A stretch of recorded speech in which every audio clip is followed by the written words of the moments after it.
Recently, we have had news of a surge in the amount of money being transferred by people from cash ISAs into stocks and shares ISAs. Normally, ISA transfers occur at the end of the tax year in April. This unseasonal increase has got experts wondering if something significant is going on. Could it be that after years of ultra-low interest rates, people are taking the plunge and moving their money out of cash and into the stock market in search of a better return? In short, are Britain's savers turning into investors? Are they joining the stock market club? I'm assuming that's the case, so I've come to Pall Mall, home to some of the country's most elite clubs. And as the self-appointed membership secretary to the Stocks and Shares ISA Investors Club, that's SASI for short, I'd like to say a few words to our new joiners. First of all, well done for deciding to put your money in the stock market. You're definitely doing the right thing.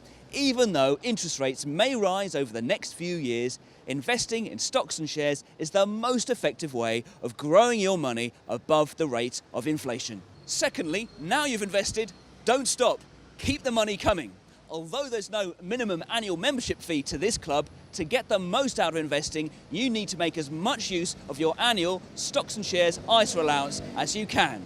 In 2013 and 14, you can invest up to £11,520. That's nearly £1,000 a month you can shelter from the taxman.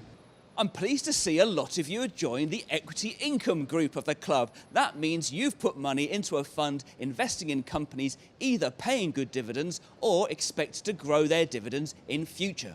As you probably know, the income you get from dividends is very different from the interest on cash. Companies can cut or scrap their dividends at any time. However, by spreading your money over lots of different companies, your fund will reduce that risk. Although income from shares or equities is not as predictable as the interest on cash, it's higher and can grow at a faster rate.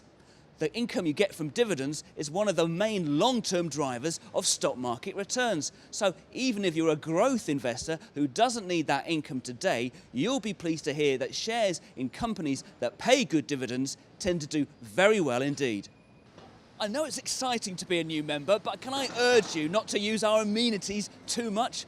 Some people make the mistake of being overly active investors. Whether they're worrying about their money or chasing the latest stock market fad, some people tinker too much with their investments. Remember, investments need time to do well. Unlike cash, stock markets don't move in a straight line. So, take a seat by the bar and do try and relax.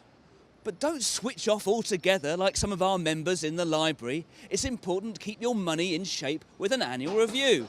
Prospects for funds and shares can change, so it's important to keep an eye on things and make changes where necessary. Well, that's all I've got to say to new members of the Stocks and Shares ISA Investors Club. Anything else you can learn as you go along. The important point is you've started investing. With a bit of luck and discipline, you'll probably be very glad you did in the years to come.